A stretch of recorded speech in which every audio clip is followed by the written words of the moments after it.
Are they good for, or is carpentry good for them भन्ने कुरामा पनि जाने हो कि होइन। अब कार्पेन्ट्री आयो 65 पोइन्ट्समा आयो भनेर सबैजना कुदिरहेछन्। अब के हुन्छ भन्दा अब म आफै पनि कोही बेला एडभर्टाइज गर्नुपर्छ एज अ मार्केटिङ, आफूले मार्केटिङ गरिराख्दा तपाईँको काम भनेको मार्केटिङ गर्ने हो। तर सही सल्लाह र सुझाव दिने र लिने भनेको त माइग्रेसन एजेन्टसँग हो। किनकि जब जब पिआर जोडिन्छ, पिआर भन्दा बित्तिकै भाइ बहिनीहरूले बुझ्नु पर्यो कि लाइसेन्स होल्डर को हो, कुन लाइसेन्स हो। उहाँहरूले त अनलाइन गएर चेक गर्न मिल्छ नि त। मलाई एडभाइस गर्ने मान्छे माइग्रेसन एजेन्ट हो, उसले मलाई पिआरको बाटोमा लैजान्छ कि लैजाँदैन र उसले मलाई पिआरको प्लान दिन्छ कि दिँदैन भन्ने कुरा त यत्रो पढालेखा भाइ बहिनीहरूलाई हामीले सिकाइराख्न पर्दैन। So we need to identify between education agent and migration agent. अब त्यो भन्दै गर्दाखेरि अब जस्तो कार्पेन्ट्री गरे पढेँ होइन, अब कामै पाएन भने त स्किल एसेसमेन्ट त छैन।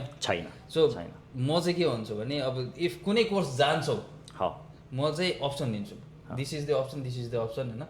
तिमी जान्छौ भने प्लिज रिसर्च द्याट फर्स्ट। पहिला काममा छिर, कन्स्ट्रक्सनमै जान्छौ भने पनि लेबररबाट त छिर एटलिस्ट।